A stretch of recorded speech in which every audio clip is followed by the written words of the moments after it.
What's going on, everybody? This is Jay Leno, and I am here with my boy Jave and Greg. We're here to talk about the Dallas Mavericks OKC Thunder game one. How you fellas doing today? I'm Yo, good. yo, I'm good. yo. Can't Doing complain good, at doing all. good. All right. I'm gonna be honest with y'all. This is my favorite series to watch right now in the playoffs. Mm. I think it's the most exciting basketball. We're gonna get the flashiness. We're gonna get see some individual performances. Like, what do you guys' take going into the series? Expect to see We a got lot of offense. I expect to see what Shea could do on the big stage. I felt like that New Orleans playoff series was a little unserious. It felt like a little bit of an extended regular season, and now we getting some prime time playoff play. We gonna see when the lights is bright. We gonna see what Shea do, and when the lights is bright, we gonna see Kyrie do his magic and what Luca gonna do. So I'm excited to see. What about you, Greg? I'm gonna say it's the battle of the MVPs. Hmm. I want to say that I'm excited for Dallas because we got one of our vets still in the league within Kyrie Irving. Um, but we get to see a young, complete team that is kind of starting to be the trend in the NBA now of being a more complete team, which we see in OKC. This young team is gelling a lot that I can see right now, but I want to see where they lack at. You know, the adjustments by Jason Kidd that he's going to make in this series to kind of catch these young guys off guard. Hmm. I agree with you. For the past couple of years, I've really been impressed with the talent that has came. This young talent that's came in. They have more of a veteran mentality than some of these vets, and accepting their roles, being a part of their teams. Um, Especially when it comes to OKC, that they may have had small moments, but I haven't seen their inexperience necessarily affect them yet in the playoffs. I Can we agree. say Shea is playing with a chip on his shoulder too? Hey, say that. Say Yeah, that. Talk say your that, talk. say that. I mean, Chuck might not like that Wimby talk. He might not like that Wimby talk. He might feel he better. I'm just saying, when he lays his head on that pillow, he might think he him and not Wimby. I'm He's just saying. confident though. I will say Chet's confident. I think one of the moments that like I really like had respect for him was when they were doing like pickup ball and he challenged Joel Embiid. He was talking this shit to Joel Mm-hmm. Embiid, and he much obliged. You know, I mean, you want that, man. We've seen these youngsters come in passive, and it hardly ever works out. Hmm. All right, I like what I'm saying. here we go. Here we go. Dre says Anthony Edwards versus Shea Western Conference Finals. Big flex. Hey, you know what? I'm not mad if we see that. Hmm. Especially with these two organizations used to be the laughing stock of the NBA. And look at Yeah, them now. yeah. Little I time, mean, I little really time. can't say OKC was a laughing stock because they always had those perennial all stars that played on the team that Mhm. kind of blocked out the record that they have. Because not too long ago, we were just talking about Russell Westbrook being a triple double king, and all this kind of stuff as well. Now, I really say Minnesota is the big achiever in this out of the two, with where they took the organization from. I agree. I agree. I agree with you as well. I more so look at it like OKC was looked at to descend instead of ascend, and they always got flack in their office about their decision on the players that they could grab from their roster. They've always got flack on how they drafted, but since Russie has left, OKC, as we can see, has drafted well, has surrounded themselves around a cast of players. And let's just be honest, Shea could not have panned out there. Shea definitely is a key component to the success of this team. Hey, If y'all remember that Paul George trade, it's probably go down as one of the greatest trades in the past 20 years. 100%. Oh yeah, All most those picks definitely. they got are out there on that floor right now, winning playoff games. I agree. Well, let's get into it. Yep, let's get to it. Semifinals live from Oklahoma City. A party atmosphere inside Paycom Center for Game 1. It's the 5 seed in the West, Dallas versus the Nico Harris. Oh wow. Yeah, it's beautiful. It's beautiful. Wow. Yeah, they're still on their feet. They're still on their feet. Yeah. Go and watch. They're gonna sit down. See? It's crazy, but you gotta. It's great. It's like a college atmosphere. A lot of love and support. Lose this series, and I hate to say it like that. The Ooh. way he played ball. I think Luka, just like Joker, he's gonna get exploited defensively. He's gonna have to find a way to be active and affect the game with the ball not in his hands. And that's gonna be hard for him to do. He's normally used to having a rock. So, Well, can he make off-ball movement? Can he show his? That's a pass. That's not an easy pass to make. Tim Hardaway Jr. is back from that sprained right ankle that he suffered in Game 2 of the Clippers series, and he scored. Great ball movement. You know what? I don't think you're far-fetched with your opinion, but as my biased opinion, I really think that Jason Kidd's gonna find a way. I'm a big fan of believing Jason Kidd will strategize and find a way. And let me pause this and look at this box score.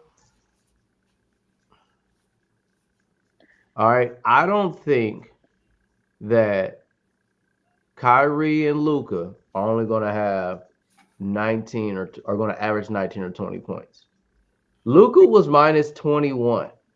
They're going to have a conversation with him about that. And actually, I think it was Greg, you said that he was a detriment in Game 1. Long story short. Yeah. So we're going to see that. And shoot, Tim Hardaway Jr. only played 17 minutes and he was minus 13. But this is my thing, though. I don't understand why they're not playing him. He was their 3-and-D player.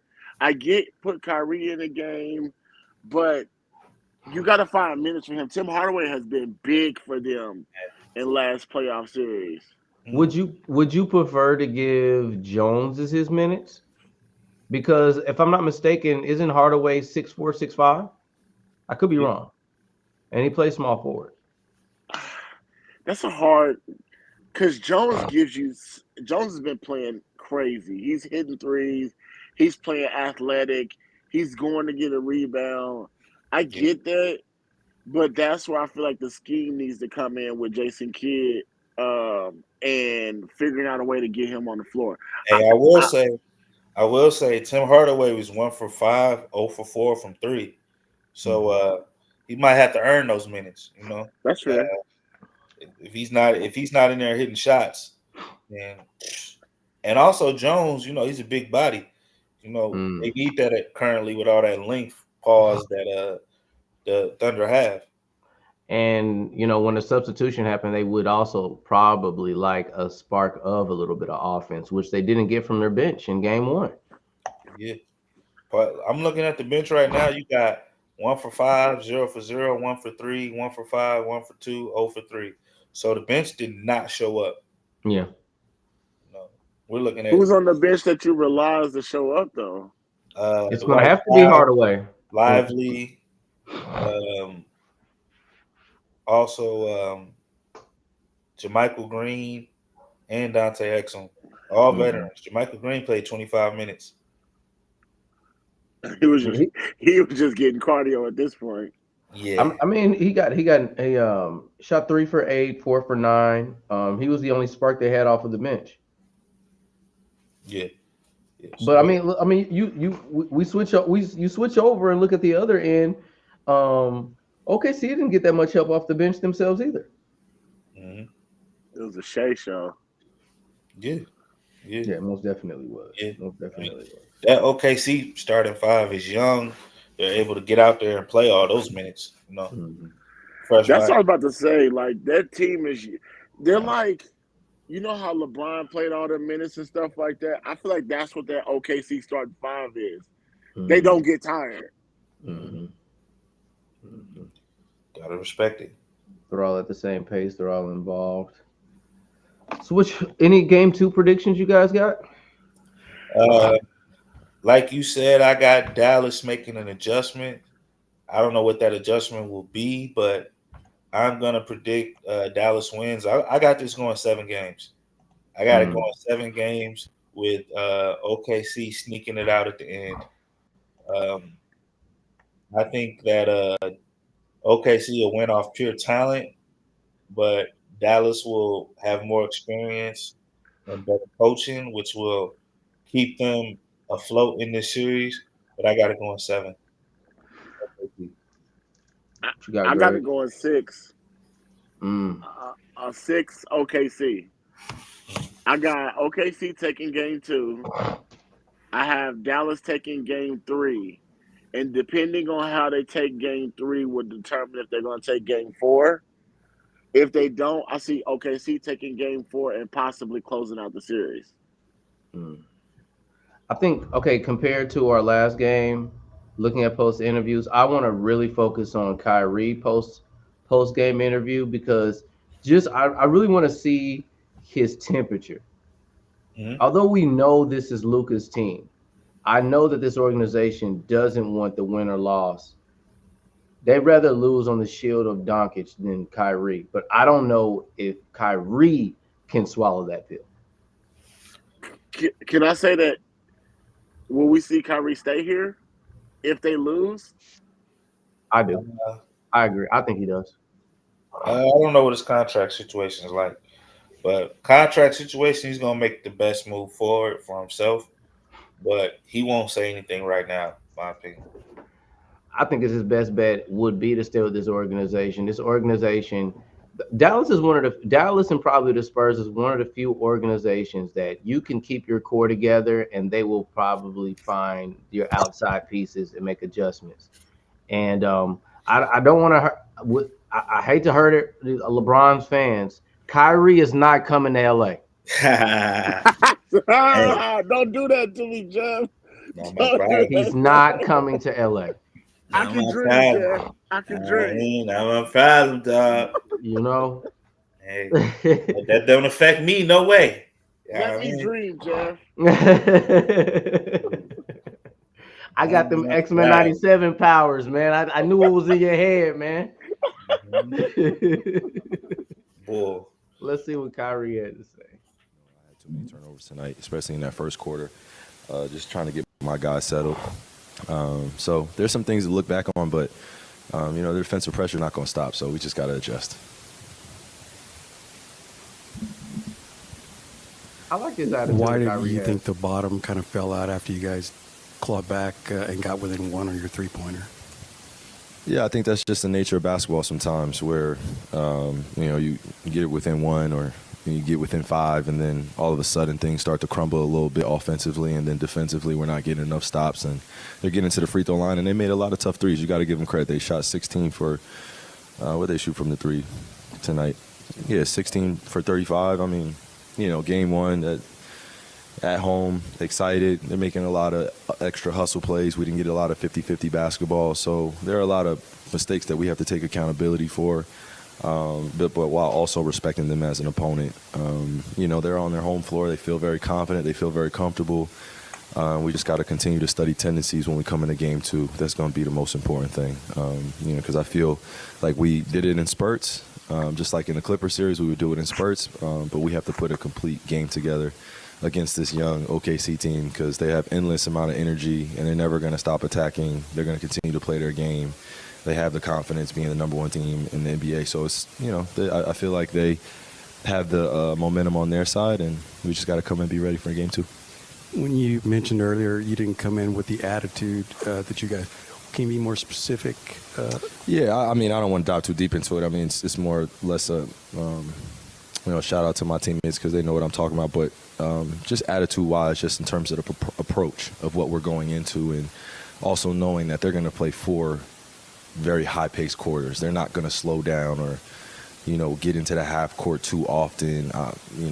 We know the plays that they run in the half court, but when they're getting out in transition and they're getting the ball hopping a little bit and, Chet's flowing into a lot of drag screens or a lot of trail opportunities where he's attacking downhill. Those are the things that we have to clean up. So that's why. Kyrie's the J. Cole of the NBA, man. I would to respond off of the statement that he made. The adjustment would clearly be if that fast pace is affecting the gameplay instead of trying to match up with them. You're going to have to get some high percentage shots and slow the pace of the game down. And this is when you got to think to yourself, all right, so who's going to get to the cup? And with this roster, we're probably only looking at maybe Luka Daniel or Jones and Kyrie. yeah. Well, I was just about to say that. I know how small he is, but Kyrie can get to that cup. So He's a magician when he goes to that rack. I ain't gonna lie. This little speed demon has so many moves and he's so talented. It's really, what talent do you want to use at this moment, and is it the right one? I agree. So you know what? I'm gonna go game 2 Dallas. I'm gonna go game 2 Dallas, and I'm gonna give Luka 30, like 33 or up. I'm gonna give Kyrie like 25 or close to, but I'm gonna imagine Kyrie's gonna give us those numbers in the second half and in the fourth quarter to close the game out. That is what it does. It is. How about you guys? You guys got any predictions for game 2 or anything you guys noticed? I got more plays being called for Dallas. I think they're going to rely on a playbook to slow the pace down. I still got Dallas taking it. Like I said, coaching adjustments, inexperience. I'm gonna be the oddball here. I got Kyrie probably giving us 15 this next game. I say Luka's gonna probably give us a better performance. Luka's gonna probably flirt between 35 and 40 this game. But I feel like that they're still not gonna have enough for the OKC team. I really feel that OKC takes this game 2 and then forces Dallas to take game 3. I just don't think, like Kyrie was saying in the post-game interview, I don't think that they have enough speed besides those key main people that we talk about. And just like we talked about in the Denver series, I think Luka's defense is going to hurt them too as well. Because you can pick on him. I do agree. I was gonna say, yeah, they don't have that much depth, and this, to me, Dallas's roster isn't as complete as OKC's. We're probably looking at high volume usage from their stars for them to stay in the game. And I haven't watched too many of Dallas's games, but from what I watched from the playoffs, I don't think that's going to change. And the only reason I want to say that I made my predictions is because I'm piggybacking off of what y'all said. I do think Jason Kidd makes the adjustments, but I think the adjustments that Jason Kidd makes is just to slow the pace down. And I don't think that solves their problem. That's a hot take. I feel like it's like putting a Band-Aid on a faucet. Oh, okay. Oh, let's see. Not bad at that. Let me see who else we got. So I'm talking about the attitude and approach to those things happening, and then also being aware of our adjustments from that, So if they score on one play, that's one thing. But if they continue to come down and run the same play or run different actions, going at different guys, then we just have to be prepared. Shay's a guy who's pretty crafty at getting to the free throw line. He had 11 there in the first half. I guess, how do you defend him what's the key to defending him without fouling? I mean, again, I'm going to show my respect to Shea first, and he's a great player. But tonight, in the first half, there wasn't really a rhythm for a lot of players out there. It was a lot of slow down, watch free throws be taken, and adjust to the way the game was being called. It felt like the game was being called like a regular season game tonight. That's just my perspective. I don't speak for anybody else. So, I don't want to get anybody else in trouble. That's just my perspective. I think that it was ref like a regular season game because we come off a very physical series against the LA Clippers, and then we have some of these fouls that are called, and some of them may be fouls, right, or a majority of them. But I think when you're out there as a competitor and you just want the flow of the game to feel like the playoffs and the physicality is up there, it just feels a lot better. But again, it's all about adjustments. It's really just about continuing to stay positive through some of the runs that they make, and also being mature about who we're going against. They're a good team. They've shown it all year. They have a starting five that has a plus minus through the roof. One of the top defenses. So, again, we're going to give them credit, but we got to come in game 2 ready and prepared. The lob just wasn't there tonight. Do you credit that to Chet's length hedging out? Do you credit it to the weak side guy tag? Like, what do they do so well to kind of eliminate any real threat in the paint in their pick and roll action? I mean, the lob was there, a few opportunities, but obviously when you have a great rim protector in Chet, he's going to make things difficult. We had a lot of opportunities where we had Chet away from the basket, and we hit our bigs in the pocket, and we just weren't not as successful as we need to be tonight. So going into game 2, I have the most confidence in our bigs that they'll make the better decisions, in that pocket, off of double teams.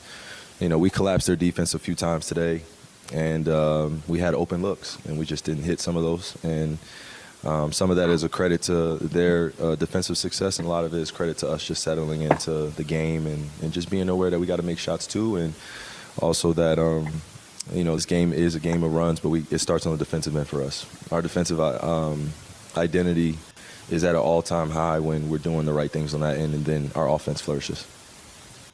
I'm going to bring up this box score. Really the team. We've already seen the individual statistics, but as an overall team.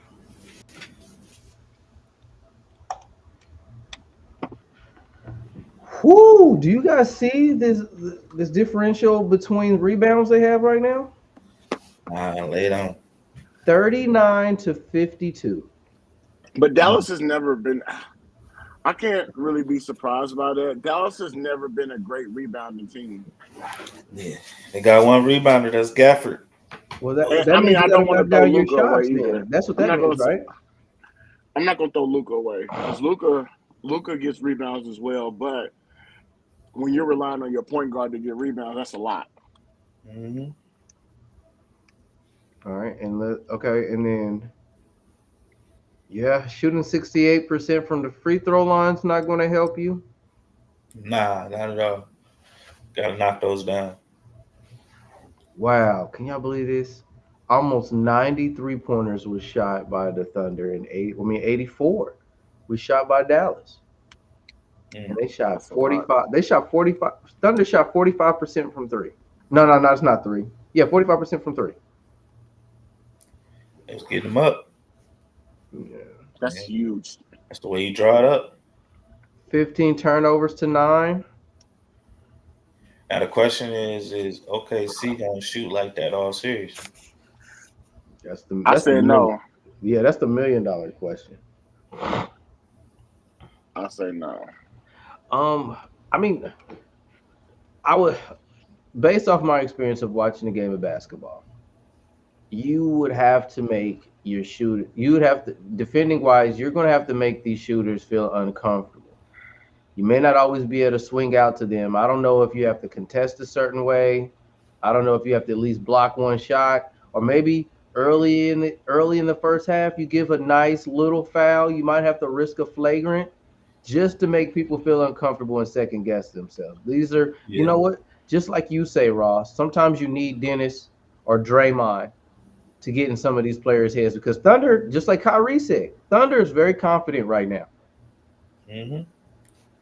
Yeah, physicalities would change a second layer to the game. It'd be a game within a game. See where the mental toughness, where the fortitude is at. Remember, this Thunder team hasn't been tested yet, so we need to see how they respond on all parameters. Mm-hmm. And I want to say this again.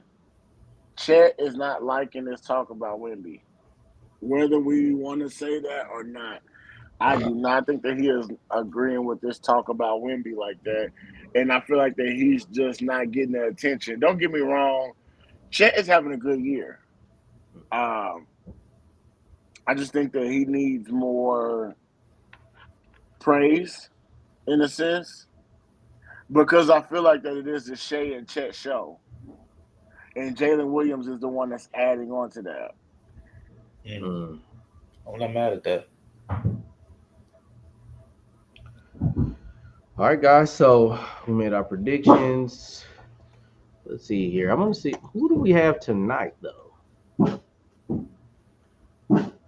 All right, so we got Indiana tonight. Yeah, Knicks and Pacers. We got Indiana tonight.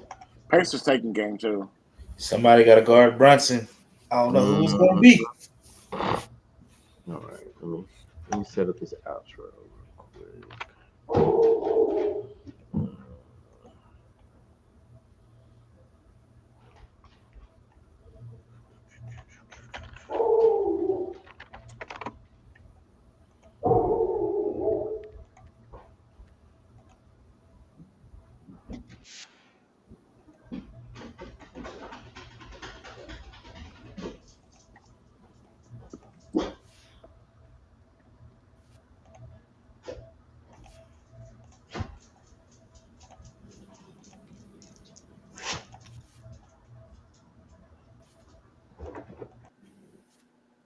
Any music.